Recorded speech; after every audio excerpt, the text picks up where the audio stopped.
let's talk about Teofimo versus Gervonta Davis. We kind of brought that up on a live Sunday night. If you want to see it, I did two 2 hours plus streams Friday and Saturday, Sunday. So bless the streets with longer streams. I don't be going as long no more. I'll be having the time, but you know, I got some time a little bit this week. So last week, but yeah, it's a good fight. I mean, T.O. talking about he ain't gonna return unless it's for $100 million. Ain't nobody trying to hear that.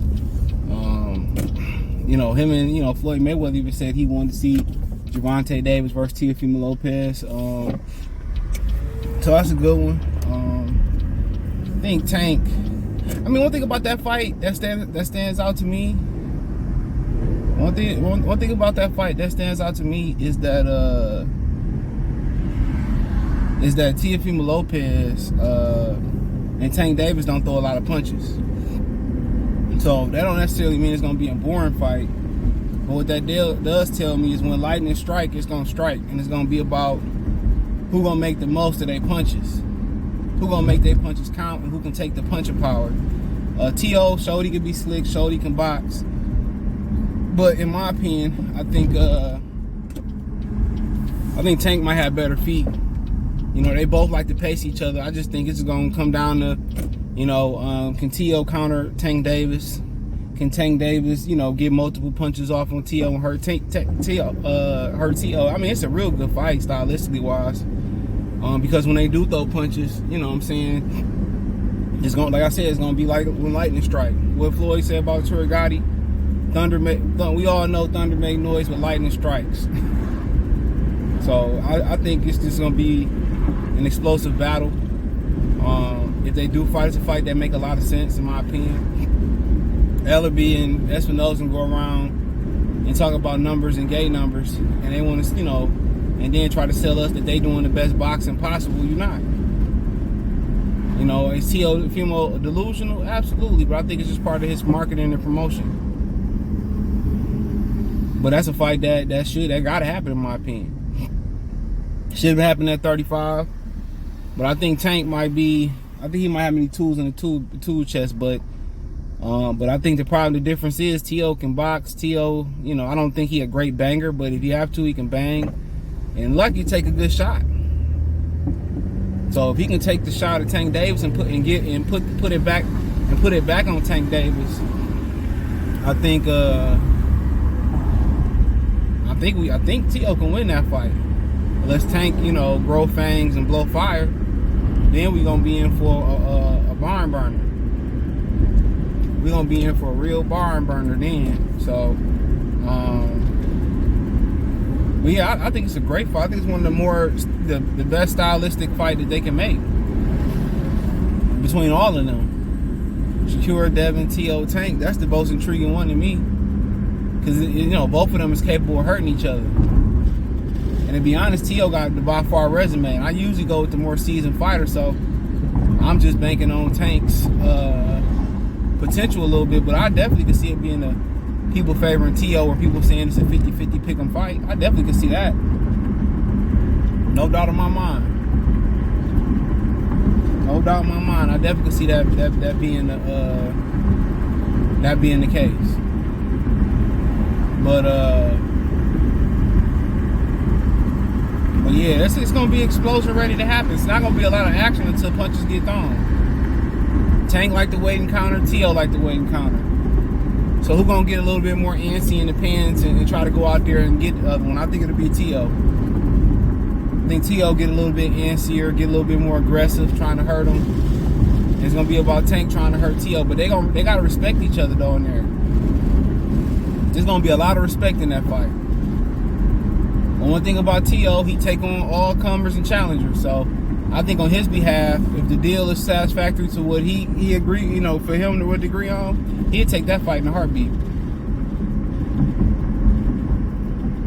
That might be one of the biggest fights in boxing to make. And I know T.O. ain't the biggest puller in the world, but I think on that stage, I think people would be interested in it.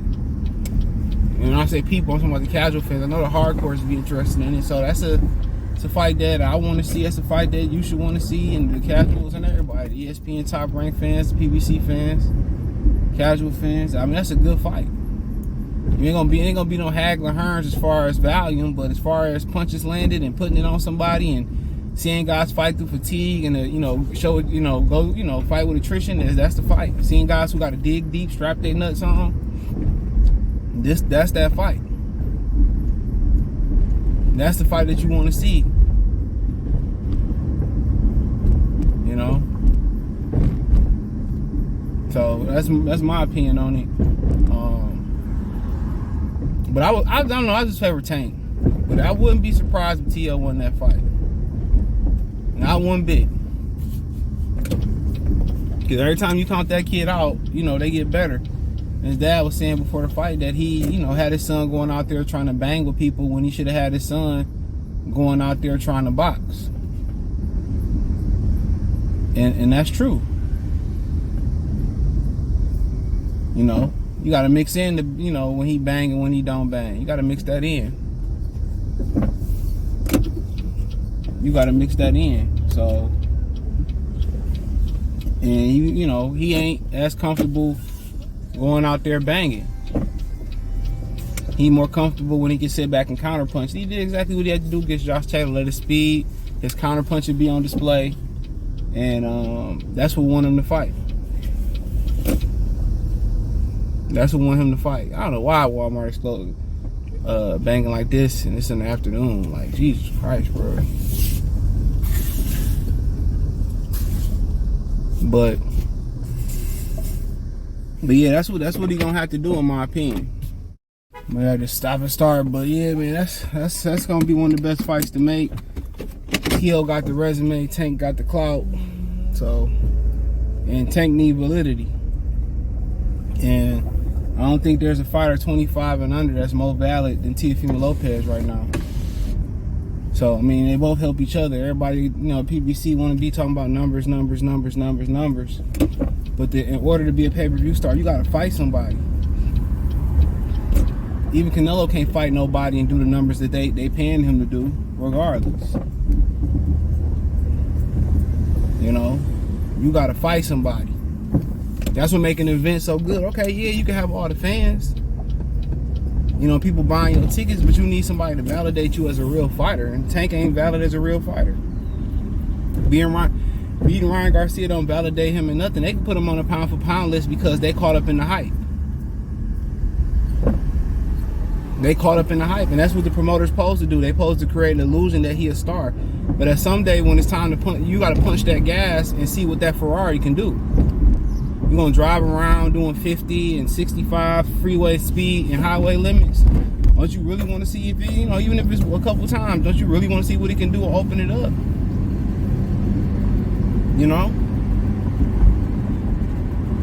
So, the more they hold him back, the more they stop him from fighting top guys, the more they hampering him. And not even just hampering his boxing ability and his ability to grow and get better, but they stopping his financial earning potential. They turn around and say, well, T.O. ain't no draw, but then Isak Cruz ain't either. Hugo Ruiz wasn't either. Gamboa wasn't at that point either.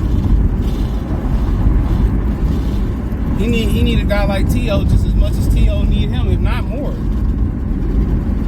And they hear it when guys like me say he really ain't validated as a real fighter yet. You heard what Calvin said before they fought Hector Luis Garcia. He said, I hope this is the fight where they can start giving up her credit. Come on, man. He was better off just being quiet.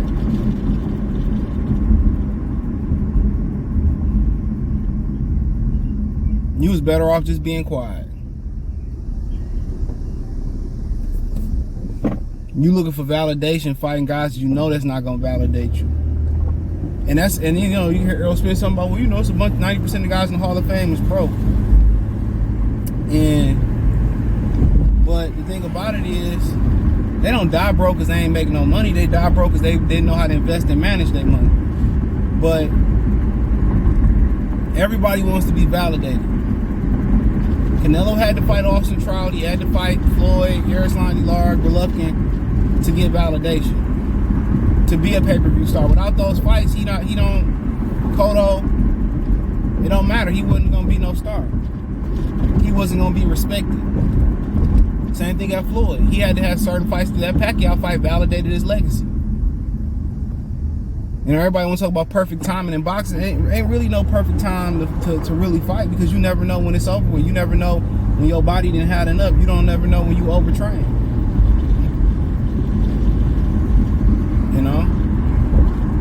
You just never know. But it's definitely, I think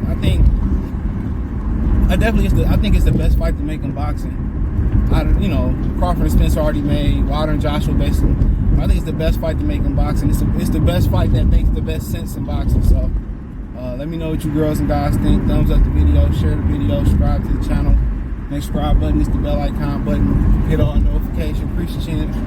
Get notifications. We go live or drop a video financially. Want to support the channel? Cash App, $CJ Good313.